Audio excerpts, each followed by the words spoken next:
So this experience that we are doing here, so it goes beyond the Skype or whatever. We are creating some representation of ourselves to talk to people, right? So far so good. But the thing is, like, you're creating something that has so many autonomous functions that we can, like, consider that we are not, it's not represent ourselves.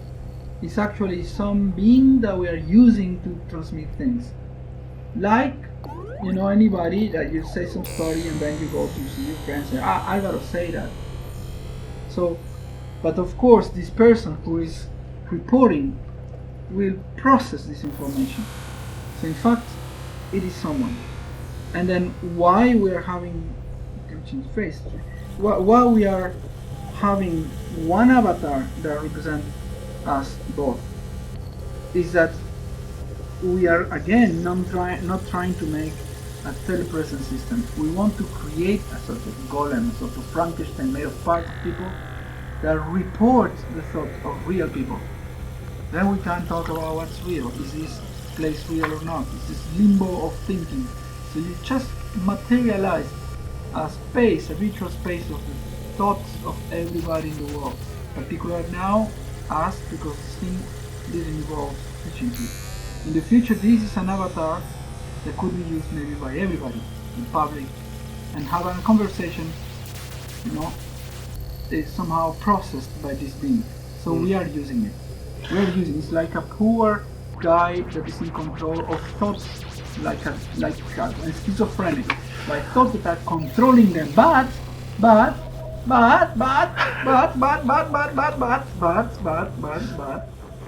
I want to just finish on this idea. This being is going to learn more and more, and at one point, maybe after singularity or whatever, he will decide to select the thought that he wants to really transmit to people. That's exactly what's happening in our brain, the society of the mind. So some people will win, but it's not. But this being will have memory. He will have memory of what he has been thinking. What David Bohm was saying about the thought that ran through us is exactly what you are instantiating here. You are creating a space in which you possessed a poor being to talk to people. It's really unethical.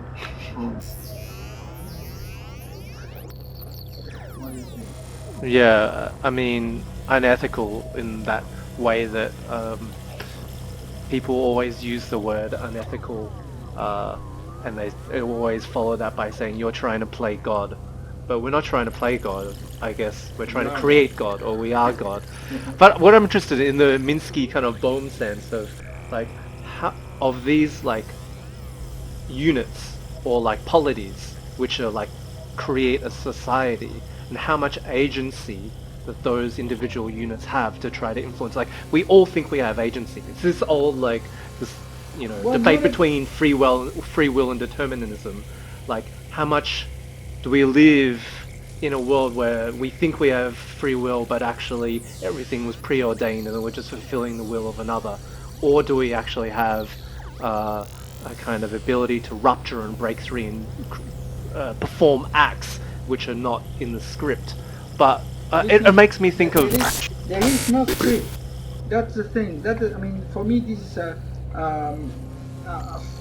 false problem. The free will, as people are understanding, okay, there are laws of physics, everything is predetermined, is completely irrelevant, because the important thing is how we feel that we have free will or not.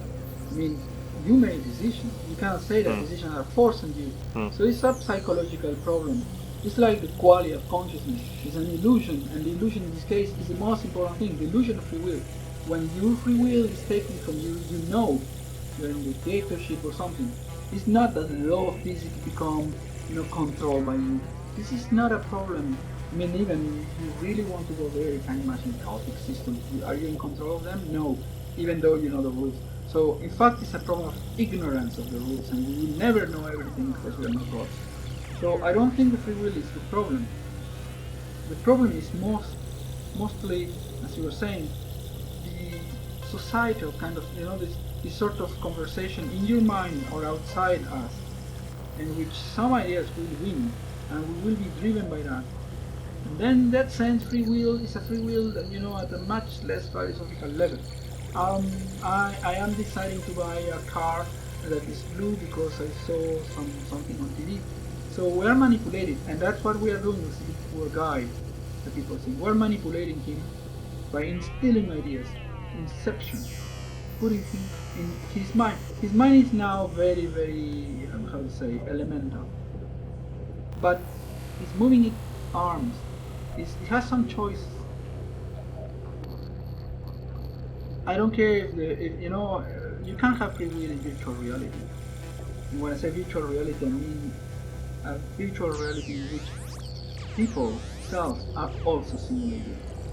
So at least that's my view. And then by doing this experiment, the most important thing that I would like people to understand is that what are they looking at? Are they looking at this world? Are they looking at the affordances of what this guy can do? Or are they listening to what we say? Which is more important here? As a work of art, we are looking at that, and we are just adding some sort of music, of thoughts. But it can be me, it can be other people in the public. Mm-hmm. Yeah, I quite like this kind of religious kind of direction we can head down, and thinking about free will and thinking about society and what is the society and what is we choose our leaders and spokesmen that represent us as like we're using the society of the mind, that metaphor, as a metaphor for society, real societies itself. But reverse, actually. this, yeah, I know it's the reverse. But this whole idea of prayer, like how do we try to control the avatar itself?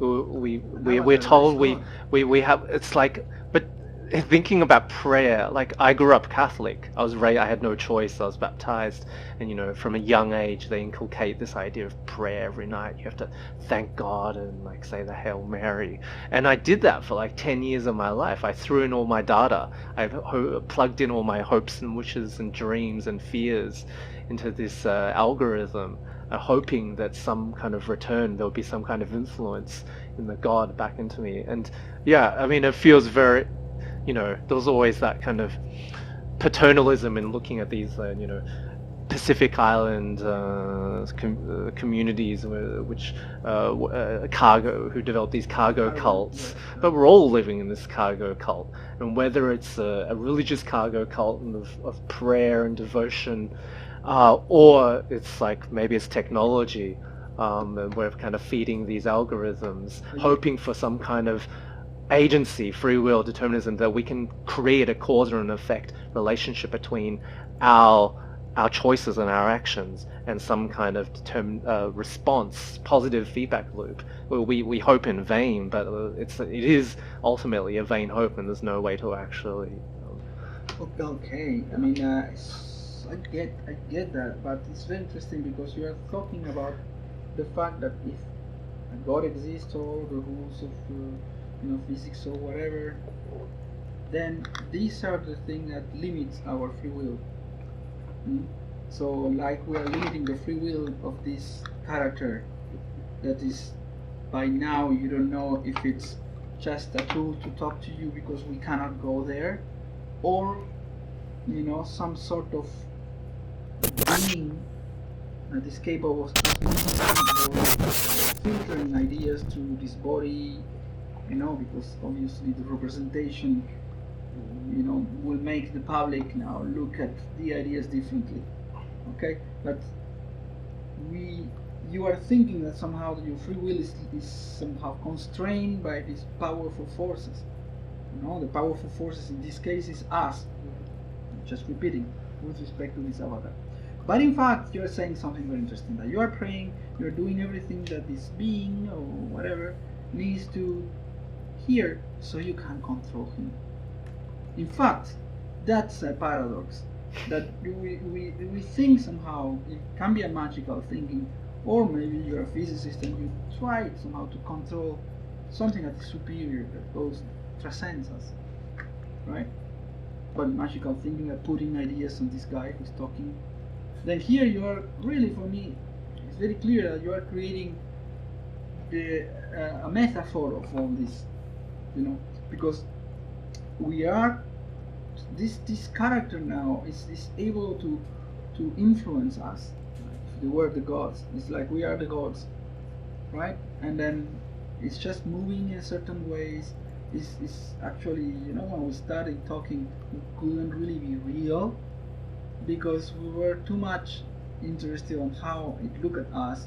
You're saying you should look at it. We are them. We are this character. We are talking through it, or are we're embodied there? Are we present in that space? It's very difficult to do it because we're not in VR. For those who want to know, we are here sitting in Hong Kong. But just an aside, like, the fact that I feel anything at all, this is such an artificial, this is not VR. This is like the minimal amount you can do to create a sense of immersion, but it still works. We're in an office with mics, like keyboards and audio interfaces balanced on top of it. We've got a mic sticky taped to a stand. Like, it's so artificial, so constructed, and yet I can somehow feel like on a sensory motor level, I feel different. I feel something, like I've been transported. And like, I mean, this is something we've talked about over and over again, of do we need the perfect, the virtual reality system, photorealistic graphics to actually create this sense of immersion? Or is it actually going in the wrong direction? We're heading towards more and more of a similitude in the hope that they'll create a substitute reality, in the sense that we won't need these bodies. But I mean, we need very, very little. A novel, as you said, a novel can do it. A piece of music and artwork. I mean, this is what art is great at doing it. Like finding the minimal, the movement of pigment on a canvas surface can transport us to another world.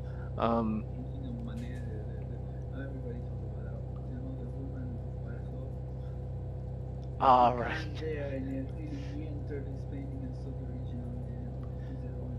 Yeah, and you just look at it and you're transported, and it makes you feel better, and it makes you feel like better, but you really feel that there is something that you don't have access only to these portals, and the portals technology. When I say technology, can be painting. Yeah.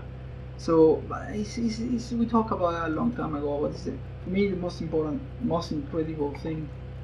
I mean, there's only one word to people use it, but it's everywhere. It's poetry. This idea that there are things that you cannot express, so you try every media, every way to show that there is something transcendent that we cannot actually control. That thing, like maybe some subconscious processes or psychedelic experiences and rituals, faith, religious experiences that obviously neuroscientists can say, yeah, it's some sort of disturbance of the temporal lobe and seizures, whatever, Dostoevsky kind of thing. So but it's true that what we are trying to do is communicating the incommunicable, the ineffable. I think so. Yeah. Right, and then for that we need to really break the tools. Like, I mean, if you are writing, we will write in ways that are not natural. This is written poetry. And if you make a film, you create new ways of seeing, and then what you just did is that you did make a kind of experience that is difficult to exactly, that's why we're talking, difficult to classify. And then we are somehow being transported in this other world. This other world is a world of doubt, and then free will is the first thing that probably feel threatened. It's like a mental disease. In many mental diseases, you can say, wow, it's a really new world. A person who is living in a delusional, psychotic world, whatever, they have more experience to enjoy, but they don't. And I think personally, I'm always scared about the mental illness because of this feeling of losing control, right? So, okay, now we are talking from the point of view of us users of a virtual space that is breaking somehow our references. You know, we are not writing, we are doing something else, it's poetry, so people will interpret it in a very different way. It has many references.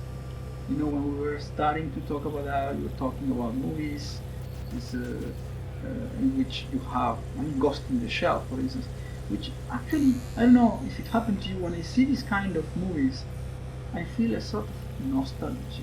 I feel it's nostalgia. It's like a lost paradise, but not a paradise because it's beautiful.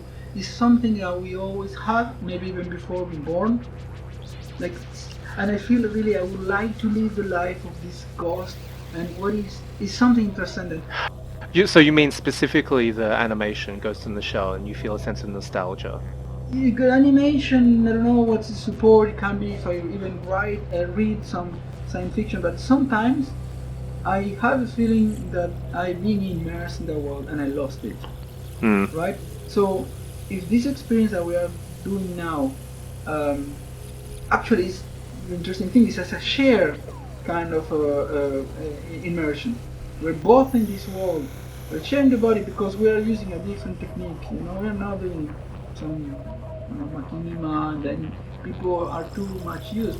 So one of the goals of this conversation in this virtual space and in two real space at the same time is we're in Hong Kong, and then this is happening in the living rooms or trains or cars, parks, or wherever someone is watching this. Exactly. So that means that we are in this new space, like the space of a novel, and I will become, when we finish this experience, probably nostalgic. No, really, this space existed and I lost it. It's like in a dream. In a dream you have feelings of lost experiences that you cannot put into words in the real world. Because the real world is it's incredible. I mean, I probably don't see 10% in our life of what we could do. That's really losing free will. I'm not talking about the mathematical figures, whatever. It's the fact that we don't know how much we can do. You know, you can jump in an NPR like inside and shout, and you know there are no rules to tell you cannot. But in these worlds we are experimenting this sort of lost freedom, right? So we are creating spaces to feel more. I found myself in Shanghai